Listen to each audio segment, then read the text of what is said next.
Saudações! O vídeo em questão de hoje será uma leitura do artigo Igreja Desencarnada e Estado Zumbi, do escritor Charles Colombo.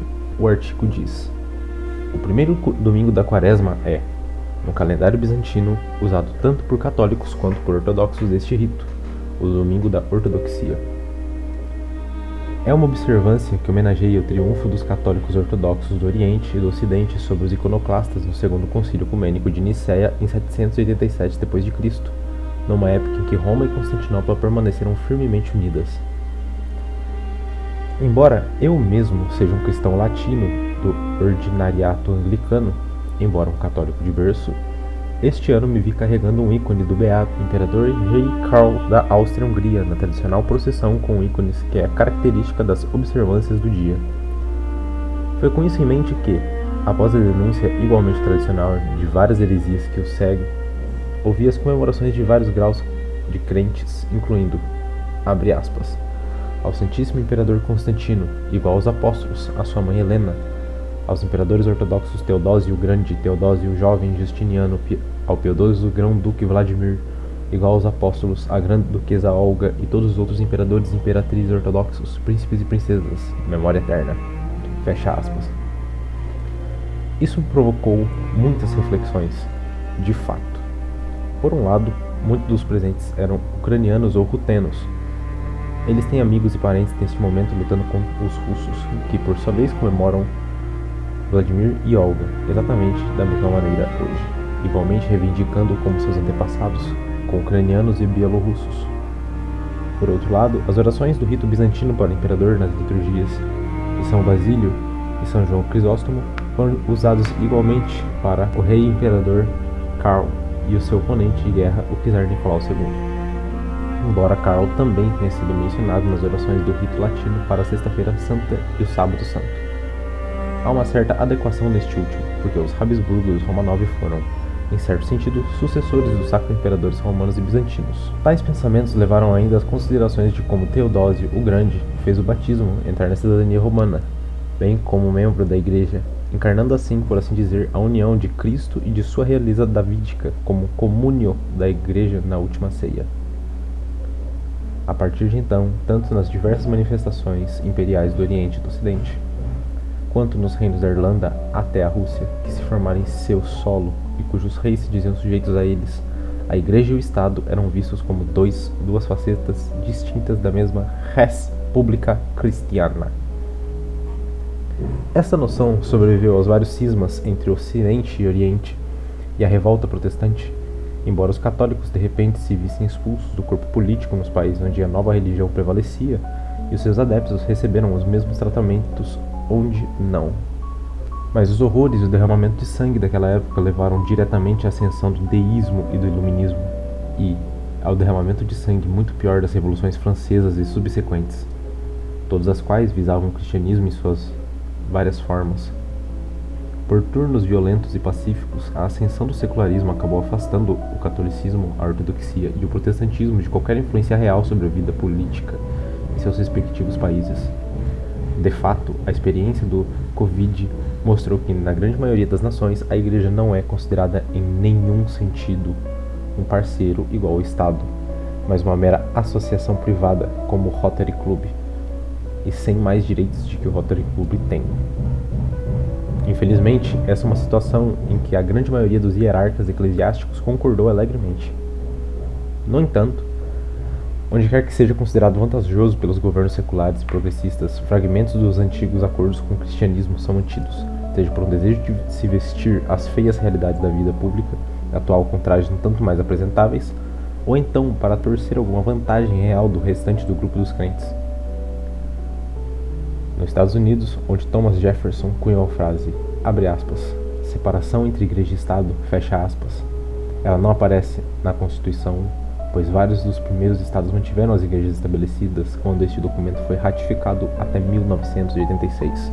A Suprema Corte manteve que os Estados Unidos constituem um, abre aspas, país cristão, fecha aspas, o que quer que isso signifique.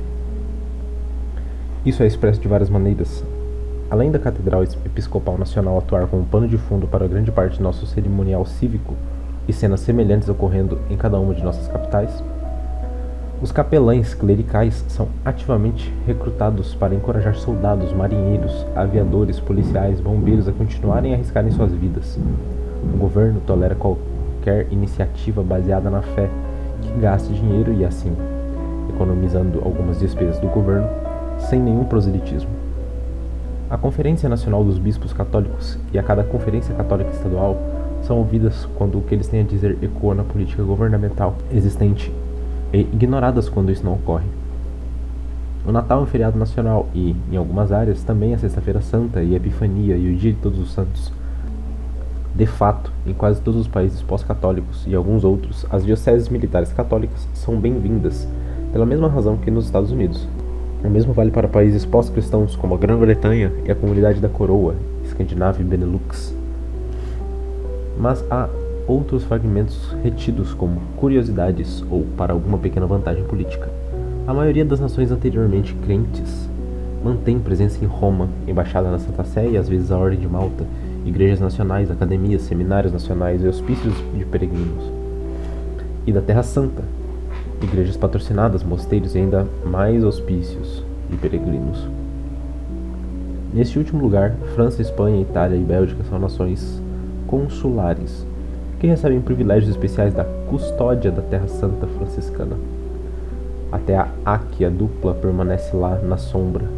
O hospício austríaco e a missão russa na Terra Santa, ambos iniciados e financiados por kaisers e czares. Por falar nisso, em todo o mundo, os cartuchos ainda oram pela restauração do Reino Latino de Jerusalém, do qual o último grande remanescente, a Ordem do Santo Sepulcro, luta bravamente para manter a Igreja Católica na Terra Santa financiada. Embora a natureza vestigial do cristianismo oficial na Grã-Bretanha seja frequentemente invocada no cerimonial monárquico daquele país, sem dúvida, para alcançar um crescente na próxima coroação, ela também sobrevive em outros lugares. O presidente da França, herdeiro do Robespierre, herdou, no entanto, o cônego de São João de Latrão dos reis cristãos, enquanto o rei da Espanha tem uma honra semelhante em Santa Maria Maior. Macron deve aprovar os bispos nomeados pela França, e de fato muitos países retêm os privilégios codificados na concordata de nação em questão, se houver. É desnecessário dizer que, independente de quão anticristãos possam ser as políticas de um governo, eles tendem a continuar a observar algo do ano litúrgico da Igreja no calendário, de feriados e na tolerância ou encorajamento de seus vários costumes. A verdade crua é muito diferente. Por mais adoráveis que sejam todas essas armadilhas, elas desapareceriam em um piscar de olhos se a liderança eclesiástica local desafiasse seriamente os poderes constituídos em relação às coisas como eutanásia, aborto ou confusão de gênero. O arcebispo de Canterbury fica imediatamente desempregado quando o cardeal Gregory descobriria, no mínimo, que o presidente Biden não apareceria para a missa vermelha na Catedral de São Mateus. Alguém se pergunta por quanto tempo os bispos alemães desfrutariam dos impostos da igreja se estivessem comprometidos com a fé católica. Mesmo na Rússia, onde pelo menos da boca para fora se presta atenção à moral cristã, embora o aborto continue legal como tem sido desde 1918, o apoio extravagante dado à Igreja Ortodoxa Russa desapareceria se ela discordasse seriamente da política do governo. De fato, hoje em dia, os únicos oponentes que os bispos parecem dispostos a atacar são aqueles que se apegam às tradições da igreja, sabendo, é claro, que esses desafortunados tradicionalistas não têm recursos. É sempre a marca do valentão que ele abusa dos fracos enquanto se curva aos poderosos. Pode-se ver a igreja como tendo sido a formada sociedade nas eras da fé, pois o estado em sua matéria, para os medievais a separação da forma, do corpo, a alma e da matéria, era a próxima definição de morte. Hoje, as igrejas, sejam elas católicas, ortodoxas ou protestantes, estão efetivamente separadas dos estados que outrora animavam como qualquer alma de qualquer cadáver. Grande parte de sua liderança esvoaça com a intenção de provar que são relevantes para a pilha de carne em decomposição que uma vez eles animaram. Mas é uma tarefa inútil, na verdade, já que o cadáver não se importa com eles. De fato, no trágico caso de tantas paróquias católicas na América durante o bloqueio do Covid, seus sites aconselharam seus paroquianos a, abre aspas, fazer um ato perfeito de contrição e comunhão espiritual e doar aqui, fecha aspas. Mas não pensemos que o cadáver do Estado jaz vazio e quieto, de modo algum. Toda sociedade requer algum tipo de igreja estatal para operar, uma filosofia animadora de algum tipo, para dar autoridade e legitimidade ao seu governo e algum tipo de moralidade aos seus súditos. Islã, judaísmo, budismo, hinduísmo e shintoísmo animam várias nações ao redor do planeta, mas a natureza abomina o vácuo. E naqueles países formados pelo cristianismo, agora efetivamente banido da vida pública, a fé de seus pais foi substituída por uma fé quase religiosa que via a sexualidade estéril e o infanticídio como sagrados. A morte como sagrada. O maior mal que paradoxalmente pode ser distribuído livremente aos indefesos e aos mestres do Estado, como os mais sábios de todos que devem ser obedecidos sem questionamento por seus servos. Devem ser obedecidos se isso significa fechar as fazendas de metade de uma nação contra a vontade de seus proprietários, aprender as contas bancárias de supostos inimigos que se manifestam contra o governo, ou apenas fechar a economia de uma nação. Talvez não fosse tão ruim essas medidas, draconianas e ditatoriais como são, se funcionassem em benefício da população que os mestres afirmam representar. Mas não. Cegos e indiferentes são as necessidades dos seus súditos. Eles fazem o que bem entendem. Estas são as criaturas que parecem estar cambaleando como os mortos-vivos em direção à guerra nuclear. Mesmo que essa catástrofe suprema seja evitada e a sanidade, pelo menos momentaneamente, prevaleça em Washington e Moscou, não há garantia de que eles e seus companheiros cegos de liderança não nos levem a outras, talvez piores travessuras. Se as nações europeias perderam a alma, como muitos comentaristas disseram, o mesmo não é verdadeiro para os países da Europa de além-mar, de São Francisco a Vladivostok, de Buenos Aires à Cidade do Cabo e Sydney. Enquanto a alma, como igreja, é de fato imortal, nem o corpo nem o Estado o são. Os governos zumbis deste mundo continuarão a se chocar, a menos que sejam os últimos dias, até que apodreçam completamente e sejam substituídos por entidades e sociedades totalmente diferentes, e a igreja terá que evangelizar por sua vez. Ou talvez o existente terras do que antes era a cristandade pode ser restaurada à vida.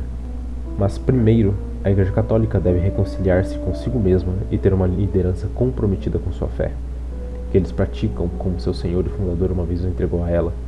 A ruptura com e dentro das igrejas orientais deve ser curada e, como talvez pressagiados pelos ordinários, aqueles elementos das igrejas estatais e os Landeskirchen do norte da Europa, que ainda mantêm um desejo pela ortodoxia cristã, devem ser trazidos de volta ao rebanho da Igreja Universal. No entanto, por mais essenciais que sejam essas coisas para a restauração da saúde política do Ocidente, elas devem ser feitas não para fins políticos, mas para fins puramente espirituais e salvíficos. Buscai, portanto, o primeiro reino de Deus e a sua justiça, e todas essas outras coisas vos serão acrescentadas.